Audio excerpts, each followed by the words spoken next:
Sophists versus Socrates. Philosophical Foundations of Democracy. Socrates accused. The year is 399 BC. The setting, Athens, Greece, an intellectual and political powerhouse, proudly heralded as the birthplace of democracy.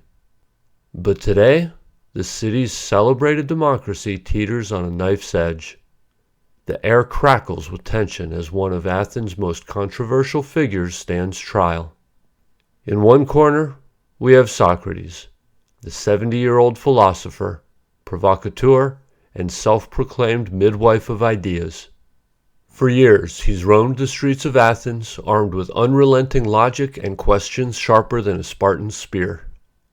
Politicians, poets, craftsmen, no one was safe from his relentless pursuit of truth. His critics call him a corrupter of mind. His followers see him as a beacon of wisdom. In the opposite corner, Miletus, Anytus, and Lycon representing the people of Athens.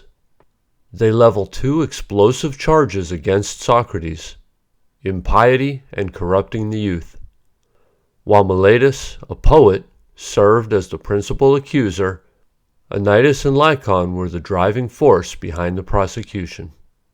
Anytus, a powerful middle-class politician and democratic leader, and Lycon, an orator, were influential figures supporting the constitution of Athenian democracy. This isn't a modern courtroom drama. In Athens' direct democracy, any citizen could bring charges against another, and the accused had to defend themselves before a massive jury. The trial of Socrates took place in the People's Court, located in the Agora, Athens' civic center. The jury consisted of 501 male citizens over the age of 30, chosen by lot from a pool of volunteers. His student, Plato, then just 27 years old, watched anxiously from the audience with other young followers of Socrates. The tension is palpable, reaching a fever pitch. Is this democracy defending itself against a dangerous radical, or is it mob rule crushing a bold thinker? To Socrates, democracy embodies the folly of the majority. He argues that most people lack the wisdom to govern themselves, let alone others. His sharp critiques of democracy would later inspire Plato's vision of philosopher kings, asserting that only those with true political wisdom are fit to rule. To his opponents who champion the democratic constitution, however, Socrates is public enemy number one. This trial is more than a legal proceeding. It's a profound clash of ideologies, pitting democracy against anti-democracy, with echoes that will resonate across millennia. But how did Athens, the cradle of democracy, come to put its greatest thinker on trial? Some historians argue that the charges against Socrates reflect the inherent workings of Athenian democracy. Many other luminaries, like Anaxagoras, who dared to claim the sun was a fiery orb rather than Apollo's chariot, were forced to flee for their critical thinking, as noted in the previous episode. To others, however, the trial was a baseless witch hunt, a case of political revenge, and a stark warning to those who dared to challenge the established order. In this episode, we examine Socrates' trial within the larger history of ideas that both inspired and justified democracy, and Socrates' relentless efforts to dismantle its foundation. To fully understand this pivotal moment, we must look back several decades to the emergence of a new breed of thinkers, the Sophists. Sophists. Athenian democracy and the demand for public speaking skills. In our previous episode, we explored the pre-Socratic natural philosophers, beginning with Thales of Miletus, who trailblazed a revolutionary way of thinking by explaining nature without appealing to gods. For over a century and a half, philosophers mainly concerned themselves with understanding the world, culminating in the legendary debate between Heraclitus, everything changes, and Parmenides, nothing changes. By the 5th century BCE, natural philosophy had reached a philosophical gridlock. Times are different now. Athens' transformation into a political and cultural hub was nothing short of revolutionary. By 450 BC, the city-state had dramatically reshaped its constitution into a democracy. A series of bold new laws extended citizenship to more men, essentially reshaping Athenian society overnight. With citizenship came a right and duty to actively participate in governance. This Athenian democracy was radically different from modern representative democracies. Imagine a political system where every male citizen acts like a modern-day congressperson, proposing laws for their own interests. The democratic governance created a unique intellectual ecosystem.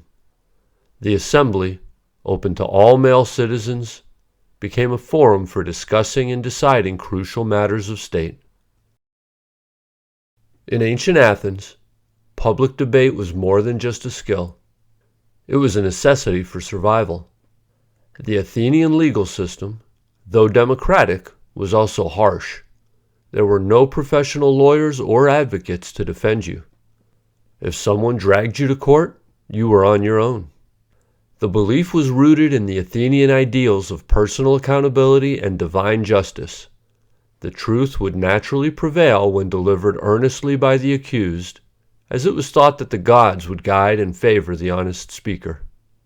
Speaking for oneself was seen as both a moral obligation and a demonstration of one's character. Allowing someone else to speak on your behalf was not only frowned upon, but often perceived as a tacit admission of guilt or an inability to defend the truth. Without the ability to persuade a crowd, you could lose your property, your reputation, or worse. In this high-stakes arena, mastering the art of persuasion wasn't optional. It was the difference between thriving in democracy or being crushed by it. Enter the Sophists, the rock stars of ancient education, strutting into Athens with their sharp wits and even sharper tongues. These traveling teachers promised to unlock the secrets of persuasion and success for anyone willing to cough up their hefty fees. Think of them as the ancient equivalent of high-powered law professors, like those you'd find in a courtroom drama, who could teach you how to win an argument whether you were right or wrong.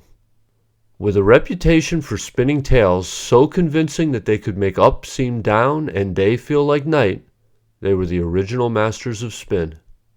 In a city where public speaking could make or break a man's career, their skills were in astronomical demand. Their popularity was legendary. In many of Plato's dialogues, we observe that young Athenians would practically beg Socrates to introduce them to these visiting intellectual celebrities. The Sophists were more than mere public speaking instructors. They were self-proclaimed teachers of virtue. In Athenian culture, persuasive public speaking was closely associated with telling the truth, which in turn implied personal integrity and moral excellence. The Sophists capitalized on this connection, positioning virtue as the most valuable commodity, essential for success in both personal and public life. The idea that virtue could be learned rather than inherited was transformative. It challenged the aristocratic values of Athens, where virtue was traditionally seen as an inherited trait of the nobility. By asserting that virtue could be taught, the Sophists provided a powerful justification for democracy. If virtue could be acquired through education, then all citizens, properly taught, could participate in governance. Plato vehemently opposed the Sophists' claims. He argued that virtue was not a commodity to be bought or sold. In his dialogues, Plato often depicted Socrates easily exposing contradictions in Sophists' arguments, portraying them as lacking ethical foundations and selling mere rhetorical tricks rather than true wisdom. To Plato, the Sophists were opportunists exploiting public gullibility, promoting fallacious reasoning and dubious moral doctrines. This negative portrayal has persisted, often reducing sophists to the status of intellectual charlatans in historical accounts. But was Plato's critique entirely fair? Were the sophists simply opportunistic speech coaches, or were they principled educators championing a radical new form of governance? Did they undermine traditional moral values, or did they create a more flexible and adaptive social framework? It's time to evaluate this assessment of the sophists. First of all, we cannot ignore their contributions.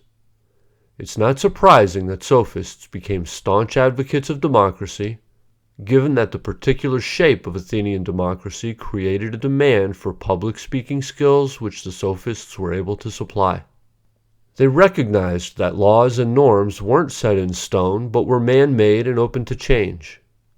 In questioning these types of issues, they shifted philosophy's focus from abstract questions like, what is the universe made of, to more practical ones like, what is virtue, and what is justice? This was a significant development. It marked a turn from studying nature to studying human society. In our next sections, we'll dive deeper into their philosophies, separating historical fact from Platonic propaganda, and understanding how these controversial teachers shaped the intellectual landscape of the world's first democracy. Protagoras. Protagoras, circa 490 to 420 BCE, was the most renowned of the sophists and a pivotal figure in 5th century intellectual life. Born in Abdera, Thrace, he initially worked as a porter, but his sharp intellect caught the attention of Democritus, the famed atomist philosopher.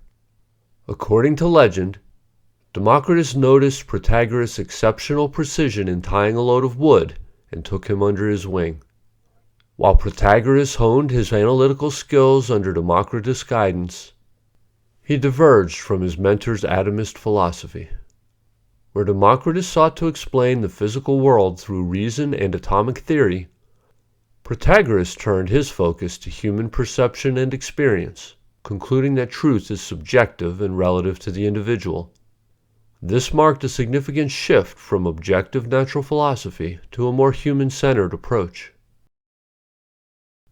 Protagoras' career flourished when he arrived in Athens, the intellectual heart of Greece. His teachings on rhetoric, politics, and logic made him immensely popular among Athens' elite. He developed the art of anti-logic, arguing both sides of a case, and famously claimed he could make the weaker argument stronger and the stronger argument weaker, a skill highly valued in Athens' litigious society. His reputation soared further through his close friendship with Pericles, Athens' leading statesman during its golden age. Pericles trusted Protagoras so deeply that in 444 BCE he commissioned him to draft the constitution for Thurii, an Athenian colony in southern Italy. Protagoras' life took a tragic turn following Pericles' death during the Peloponnesian War. Around 415 BCE, at the age of 70, he faced accusations of impiety in Athens, a serious charge potentially carrying the death penalty. This accusation coincided with a period of political turmoil and the decline of Periclean politics, suggesting that Protagoras' close ties to Pericles may have contributed to his legal troubles. The charge likely stemmed from his agnostic views on the gods, particularly his famous statement in On the Gods. As to the gods, I have no means of knowing either that they exist or that they do not exist. This challenge to traditional Greek religious beliefs was interpreted by some as promoting atheism. Unlike others who managed to pay fines or escape prosecution, Protagoras chose to flee Athens before his trial. Tragically, some accounts suggest that he drowned at sea while attempting to reach the Greek colony in Sicily, bringing a somber end to the life of this influential sophist. Relativism of truth and value. Protagoras is most famous for his provocative statement, "Man is the measure of all things." Man refers to each individual, implying that truth and knowledge are subjective and dependent on personal perception. This bold claim challenges the notion of absolute objective truth. For Protagoras, what one person holds as true may not be true for another, encapsulating his belief in relativism. The roots of Protagoras' relativism can be traced back to the atomistic philosophy of his teacher, Democritus. Democritus theorized that our perceptions arise from the interaction of atoms with our senses, suggesting that sensory qualities do not exist inherently in objects, but are instead subjective experiences shaped by the perceiver. This led Democritus to express doubt about humanity's ability to grasp reality, famously stating that we know things only as they shift in accordance with our bodily condition. Building on this line of thought, Protagoras argued that thought itself is bound to personal experience. What one experiences is the only reality they can know, and all such experiences are valid for the individual. In this framework, truth is not an objective standard but a subjective construct, unique to each person. Protagoras' perspective stands in sharp contrast to Parmenides, who dismissed sensory experiences as misleading and held that true knowledge must transcend subjective perception. By rejecting the existence of objective, universal truths, Protagoras dismantled the traditional notion of an absolute reality. For him, human understanding was inherently subjective, shaped by individual perspectives rather than governed by any single unchanging truth. Protagoras' relativism extends beyond knowledge into the realm of morality, challenging traditional notions of absolute ethical truths. He argues that values such as good and bad, justice and injustice, are not universal principles etched in stone, but rather social constructs shaped by cultural contexts and practical needs. To illustrate, consider the concept of right and wrong in the context of driving. Just as some countries drive on the right side of the road and others on the left, different societies establish different ethical rules. Neither choice is inherently better. However, once established, it must be followed to maintain order and prevent chaos. Similarly, ethical norms are practical solutions to the challenges faced by a particular society at a particular time. What is considered right or wrong can vary between cultures and can change over time as society's needs evolve. Justification of democracy. Protagoras' relativism, the belief that truth and value are subjective and shaped by individual perspectives, forms a compelling foundation for his defense of democracy. If truth and value are not absolute, but instead diverse and personal, then imposing a single truth or set of values on a varied populace undermines individual freedom and equality. Such imposition disregards the intrinsic dignity of individuals, which Protagoras' philosophy seeks to protect. For Protagoras, the most justifiable political system must align with his individualistic philosophy, where all citizens are treated as equals and their perspectives are respected. From this perspective, democracy emerges as the most just and effective form of governance, as it integrates the voices of all citizens. Through negotiation, consensus building, and the synthesis of diverse viewpoints, democracy becomes a morally justifiable method for discovering and enacting political truths. To Protagoras, democracy reflects both the logical and ethical extension of his relativist beliefs. Not so fast, someone like Socrates might protest. What if these democratic citizens are an ignorant, immoral crowd? In such cases, democracy could devolve into a system dominated by vice and folly. After all, a majority decision made by thieves and murderers would hardly be just. This critique presents a significant challenge to Protagoras' view, questioning whether democracy inherently safeguards justice and wisdom. To counter such criticisms, Protagoras argues that virtue is teachable. He asserts that qualities essential for civic life, such as wisdom, justice, and courage, are not exclusive to an elite few, but inherent in all individuals. To strengthen his argument, Protagoras recounts a myth, as detailed in Plato's dialogue, Protagoras. According to the myth, Prometheus, the foresighted Titan, was tasked with bestowing gifts upon humanity. However, his brother Epimetheus, impulsive and short-sighted, squandered the best traits on animals, leaving humans vulnerable. Alarmed, Prometheus stole fire from the gods to empower humanity. Yet even this was not enough. Humans still lacked the ability to live justly and harmoniously. Observing this chaos, Zeus intervened by sending Hermes with two divine gifts, Eidos, shame, and Dike, justice. Eidos instilled social awareness, motivating humans to consider how their actions affect others. Dike fostered a sense of fairness and responsibility in interactions. These gifts endowed all humans with the capacity for virtue, reinforcing the idea that justice and morality are not privileges, but inherent potentials in everyone. For Protagoras, this myth illustrates that virtue is not a trait reserved for elites, but a teachable skill accessible to all through education and practice.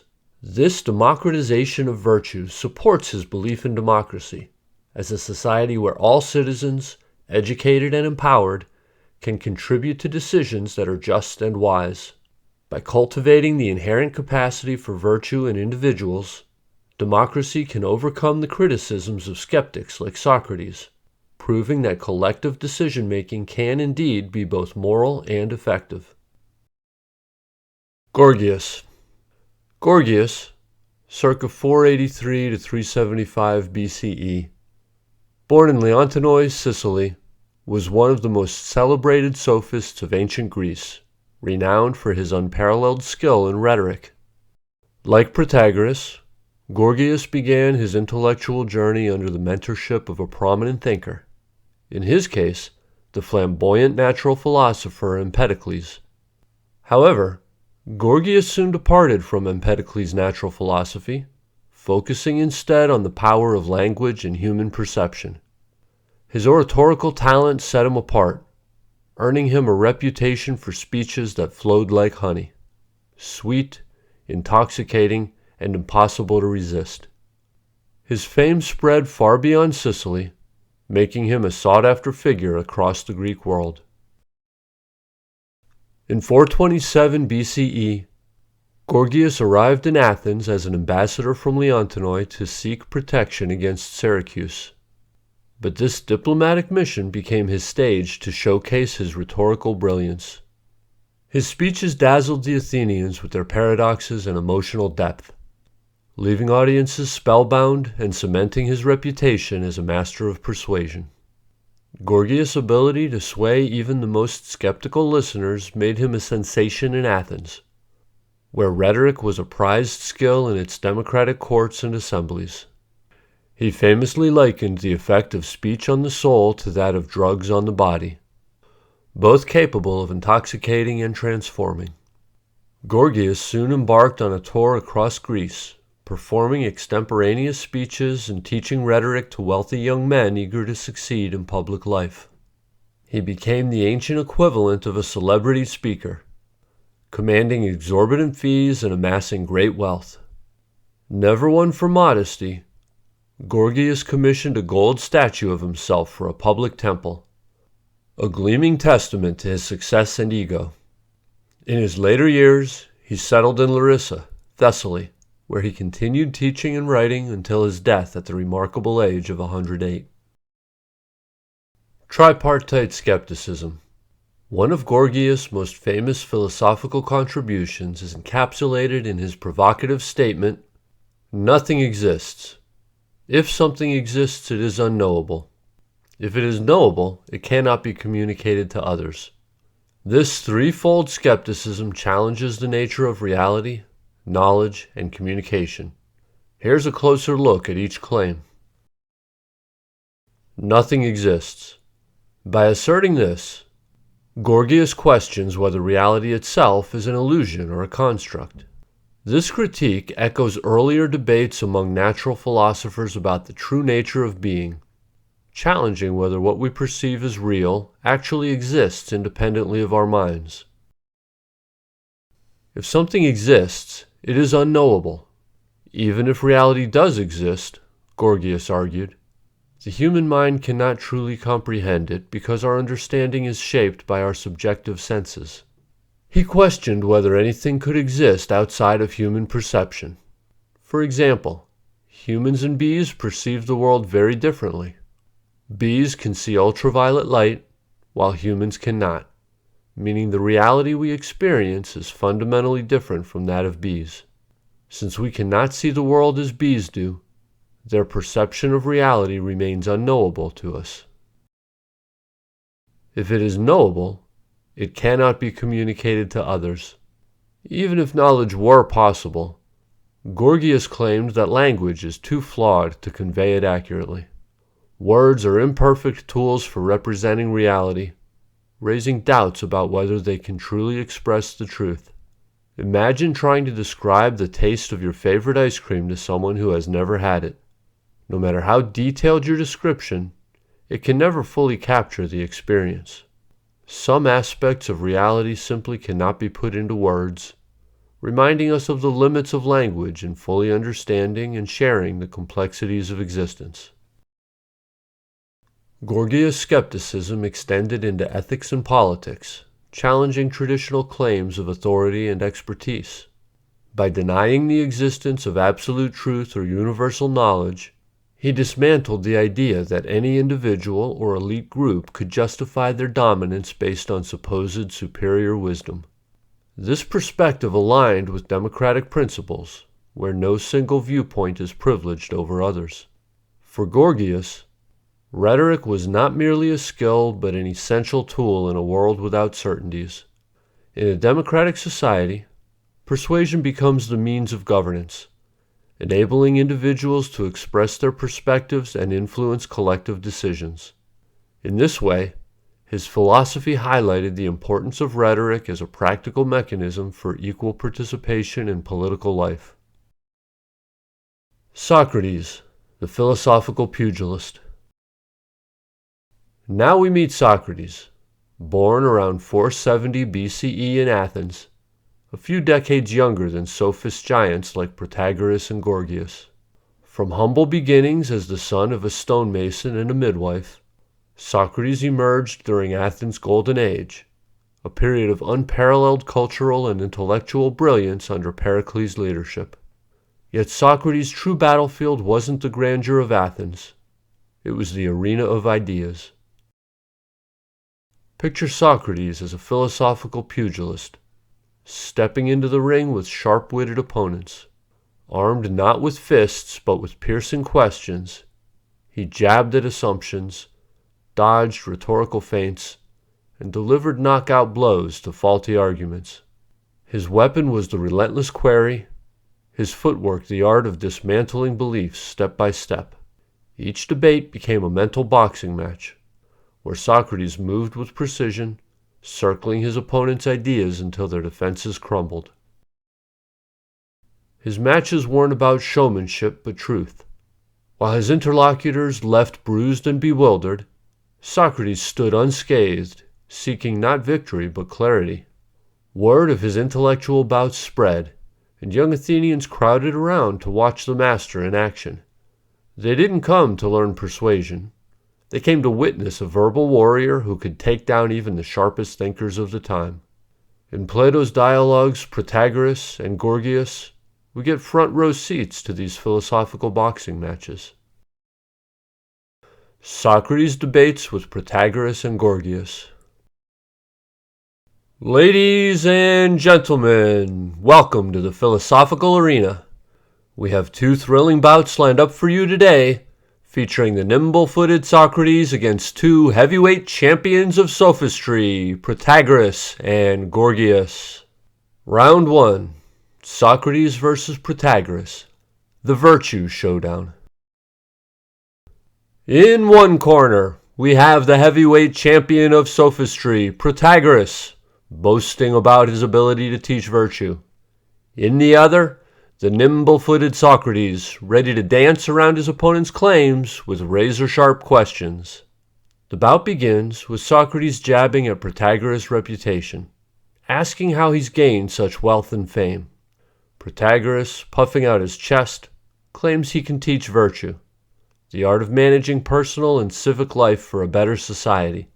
He breaks down virtue into separate qualities like justice, courage, temperance, piety, and wisdom, asserting he can teach them individually. But Socrates, the master of philosophical footwork, sidesteps this claim. He throws a quick combination, arguing that virtues are interconnected. Justice and piety, they're like two fists of the same fighter. Courage without wisdom, that's just reckless swinging, not true virtue. With each punch, Socrates shows that all virtues are bound by the string of wisdom, leaving Protagoras' idea of separate virtues on the ropes. Then comes Socrates' knockout blow. He challenges the very idea that virtue can be taught. Why do virtuous leaders and wise fathers often fail to pass on their virtue to their children? Protagoras, cornered, can't explain how virtue is taught or name a reliable teacher. His claim to teach virtue starts to look as wobbly as a punch-drunk boxer. As the final bell rings, Socrates stands victorious, having systematically dismantled Protagoras' position. The crowd of young Athenians watching this intellectual sparring match is left in awe, witnessing once again why Socrates is the undisputed champion of critical thinking. In Plato's Gorgias, get ready for an even more electrifying philosophical showdown than the one with Protagoras. Round 2, Socrates versus Gorgias. The rhetoric rumble. Ladies and gentlemen, welcome back to the philosophical boxing arena. After Socrates' decisive victory over Protagoras, we now turn to our second thrilling bout of the evening, Socrates versus Gorgias in the rhetoric rumble. In the red corner, we have Gorgias, the undefeated heavyweight champion of rhetoric, dazzling the crowd with his silver tongue and bold boasts. He comes out swinging, claiming rhetoric can sway crowds more effectively than expert knowledge. But wait, Socrates, our nimble-footed challenger, ducks and weaves around Gorgias' bold claims. He counters with a swift jab, distinguishing between persuasion based on knowledge and mere conviction without understanding. Gorgias tries to dodge, bragging about rhetoric's extensive influence, but Socrates sees an opening and strikes. He points out that while a skilled orator might fool the uninformed, they'd never convince true experts. A rhetorical doctor might sway the crowd, but real physicians would see right through the act. Socrates lands a powerful combination, arguing that rhetoric is nothing more than a magic show. All smoke and mirrors, no real magic. He compares it to a magician's sleight of hand, dazzling the audience but ultimately leaving them with nothing of substance. Gorgias is wobbling now, forced to admit that his art deals with opinion rather than knowledge, persuasion rather than instruction. Socrates moves in for the finishing blow, demonstrating that genuine knowledge trumps empty rhetoric. The bell rings and it's clear. Socrates has outmaneuvered Gorgias, proving once again why he's the undisputed champion of critical thinking. The crowd of young Athenians goes wild, chanting Socrates, Socrates, champion of philosophy. Their voices echo through the arena, celebrating the triumph of wisdom over mere persuasion. And there you have it, folks. Socrates remains undefeated in the ring of philosophical debate, leaving his opponents questioning everything they thought they knew about the power of persuasion. Socrates, the accidental sophist. In a twist of irony that would make even the gods chuckle, Socrates, the man who spent his life challenging sophists, became mistaken for their ultimate champion. Picture this: Athens' most relentless questioner, a philosophical heavyweight, stepping into the ring against the city's top sophists. With each bout, Socrates demolished their arguments, leaving them punch-drunk and questioning their own beliefs. But here's the kicker. His very success in beating the sophists at their own game led some to see him as the sophist par excellence. After all, wasn't the sophist's whole shtick about winning arguments? And who was better at that than Socrates? Aristophanes, Athens' comedic genius, couldn't resist this juicy irony. In his hit play, The Clouds, he cast Socrates as the head of a thinkery, a school where young men learn to twist logic like a pretzel and win any argument, truth be damned. Picture Socrates, floating in a basket, spouting nonsense about measuring flea jumps and worshipping clouds.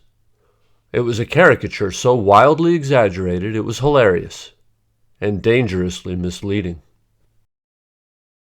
The play's Pièce de Résistance is a scene that perfectly encapsulates Aristophanes' biting satire of Socratic education. Sophists, drowning in debt due to his son Phidippides' extravagance, sends Phidippides to Socrates' thinkery to learn the art of argument to avoid paying the debt. The results are both hilarious and horrifying. Phidippides returns from the thinkery as a master of sophistry, promptly using his newfound skills to justify the unthinkable, beating his own father. With twisted logic that would make even the most flexible contortionist wince, he argues, "Father, didn't you beat me as a child for my own good? Well, now I'm older and wiser, so it's my duty to beat you, for your benefit, of course." Sophists, shocked and confused, finds himself outmaneuvered by his son's verbal gymnastics. Phidippides, reveling in his enlightenment, claims superior knowledge of right and wrong. This outrageous scenario paints Socrates as a corrupting influence, transforming Athens' youth into manipulative monsters who can justify any immoral act. Aristophanes' satire cuts deep, portraying Socratic education not as a path to wisdom, but as a dangerous tool that undermines traditional values and family bonds. The audience is left to laugh nervously, wondering if this is the future of Athenian society. Ironically, this comedic misrepresentation stuck. The very man who dedicated his life to seeking truth became known to many as the master of deception. Socrates, the relentless pursuer of wisdom, found himself cast as the villain in Athens' intellectual drama. Now that's what you call a philosophical plot twist. The unexpected hero of Athens. When you think of Socrates, you might picture a grumpy philosopher wandering the dusty streets of Athens, relentlessly asking annoying questions. But hold on. This iconic figure was also a decorated war hero with a tantalizingly complicated relationship with one of Athens' most notorious playboys, Alcibiades. In his late 30s, as Athens and Sparta locked horns in the Peloponnesian War, Socrates ditched the dusty streets of the Agora for heavy armor and the front lines. Serving as a hoplite, Athens' version of a fully geared infantryman, Socrates quickly earned a reputation for bravery and endurance. At the Battle of Potidaea, Socrates performed a heroic rescue, dragging a young, wounded aristocrat named Alcibiades to safety. As if that weren't enough, Socrates was later honored for his calm courage during the chaotic retreat at Delium. It turns out the man could hold his own both in philosophical arguments and in life-or-death combat. But here's where things get really interesting. Fast forward a few years, when we hear about Socrates and Alcibiades' complicated relationship in Plato's Symposium. Symposium is essentially a philosophical drinking party where each guest gives their take on what is true love. As Socrates drones on about his deep theories, how love is about ascending to the beauty of the soul or something equally profound, the door bursts open. In stumbles plastered Alcibiades, determined to make a scene. Alcibiades, the life of every scandal in Athens, immediately hijacks the conversation. Forget theories, he's got gossip. He publicly confesses his unrequited love for Socrates. And not just any love. Alcibiades goes full confession mode, recounting how he tried everything to seduce the philosopher. He even arranged opportunities like naked wrestling matches, a classic move in ancient Greece apparently, only to be repeatedly rejected. Socrates, he said, wasn't tempted by looks, charm, or power, much to Alcibiades' utter frustration and admiration. What makes this story so tantalizing is its mix of drama and irony. Here's Alcibiades, the ultimate heartbreaker, confessing that Socrates, this older, barefoot philosopher with a shabby cloak, was the only man he couldn't conquer. Socrates, in his quiet and stubborn way, had flipped the tables. Rather than Alcibiades seducing him, it was Socrates' mind and virtue that seduced Alcibiades. From war hero to scapegoat. While Socrates embodied Athenian ideals of bravery and wisdom on the battlefield, Athens itself was unraveling. By the war's end in 404 BCE, Sparta had defeated Athens, leaving the city humiliated and economically ruined. As democracy stumbled, two anti-democratic revolts rocked Athens, one in 411 BCE and the other in 404 BCE. Both movements were spearheaded by former followers of Socrates. First came Alcibiades, Socrates' admirer, who masterminded the 411 coup. Then came Critias, a cousin of Plato and leader of the bloodthirsty 30 tyrants, who briefly seized power after Athens' defeat. Under Critias, thousands of citizens were executed or exiled.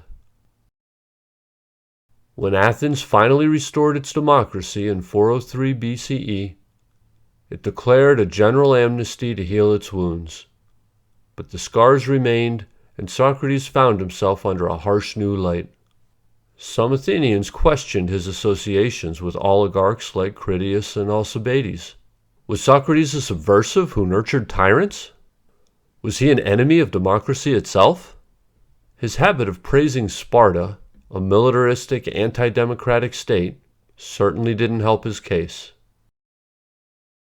He had long preached that true policy wasn't determined by popular opinion, but by the expertise of a select few possessing genuine knowledge and competence. Dismissing the virtue of ordinary citizens, he equated it with a knowledge unattainable by the masses. This once harmless eccentricity now seemed sinister. Socrates, with his chilling logic, was no longer viewed as a lovable oddball. He was increasingly perceived as a dangerous and corrupting influence, a breeder of tyrants who threatened the very fabric of Athenian democracy. To many, his teachings now seemed less like harmless philosophizing and more like dangerous propaganda. Socrates, with his sharp logic and disdain for majority opinion, became the intellectual villain in the eyes of the common people. In 399 BCE, the axe finally fell. Socrates, now 70 years old, was dragged to court on charges of corrupting the youth and impiety. The trial. Socrates' defenses. Now that we've examined the life of Socrates, we return to the public court where he faces the daunting task of defending himself before the jury. Socrates firmly believed that the charges against him, impiety and corrupting the youth, were either the result of misunderstanding or entirely fabricated. Socrates began his defense by addressing the long-standing misconceptions about him, particularly those fueled by Aristophanes' comedic play, Clouds, where he was caricatured as a sophistic trickster, teaching absurdities like walking on air and using rhetoric for immoral ends. Socrates emphasized that this portrayal was a fiction, designed to entertain, not to reflect reality. Socrates pointed out the critical differences between himself and the Sophists. Unlike them, Socrates never charged fees, never claimed to teach virtue, and never embraced immoral principles. Turning to the charge of impiety, Socrates argued that his philosophical mission was inspired by divine guidance. He cited the Oracle of Delphi's proclamation that he was the wisest man, not for his knowledge, but for his recognition of ignorance. This humility, he insisted, drove his life's work, to challenge Athenians to question their assumptions and seek wisdom. Socrates then tackled the charge of corrupting the youth. He asked the jury, why would anyone intentionally harm their own community? Such an act would ultimately harm the corrupter as well. His influence on the youth was not corruption, but an invitation to think critically and live virtuously. By encouraging self-examination and challenging conventional wisdom, Socrates argued, he was strengthening the city, not undermining it. After fending off accusations of impiety and corrupting the youth, Socrates delivered a mic-drop moment by explaining why he was truly on trial. The charges were fluff, invented by those whose egos he had deflated with his relentless "are you sure about that?" questions. His knack for exposing ignorance left many embarrassed, frustrated, and frankly salty. Comparing himself to a gadfly stinging a sluggish horse, he argued that his probing questions were necessary to wake Athens from moral complacency.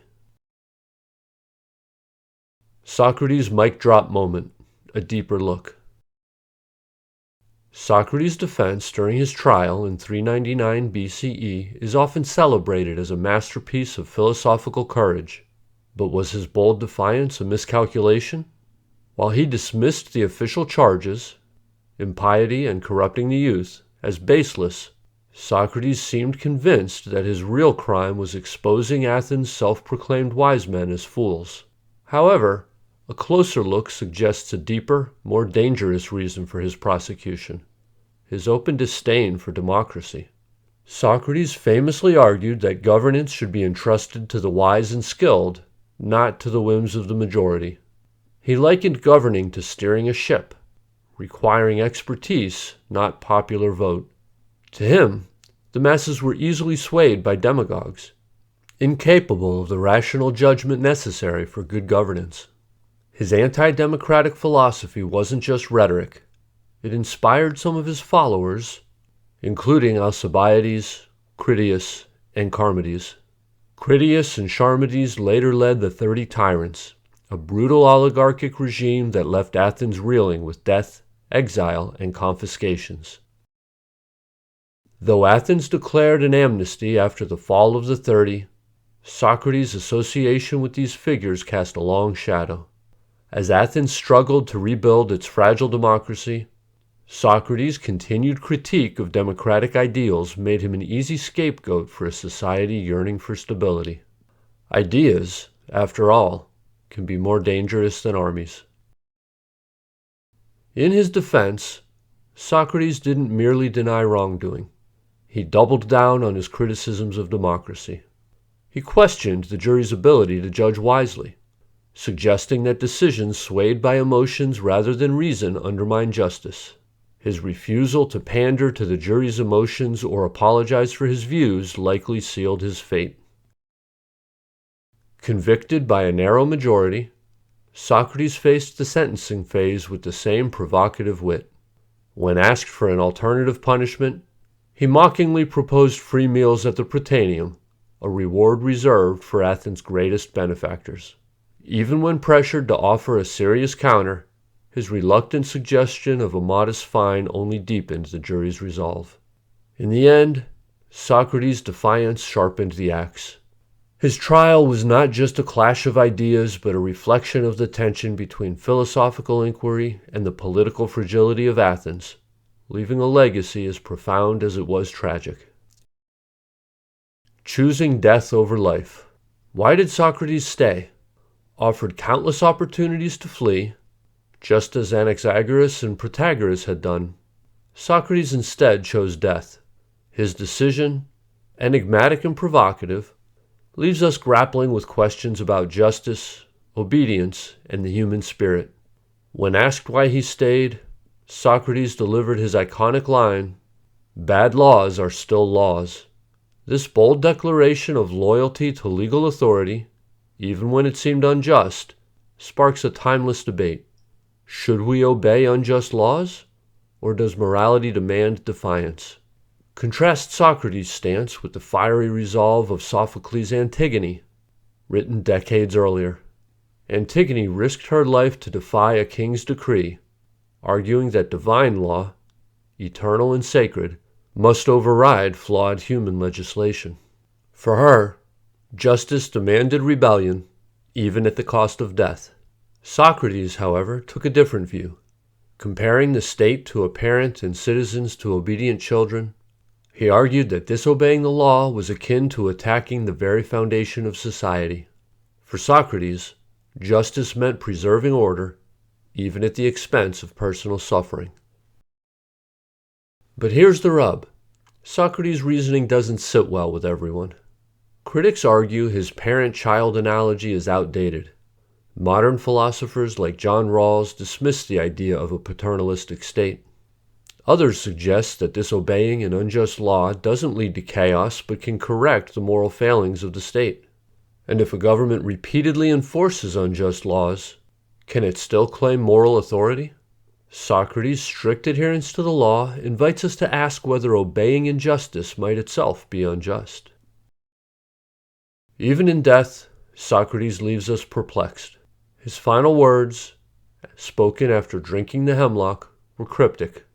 Credo, we owe a rooster to Asclepius. Pay it, and don't neglect it.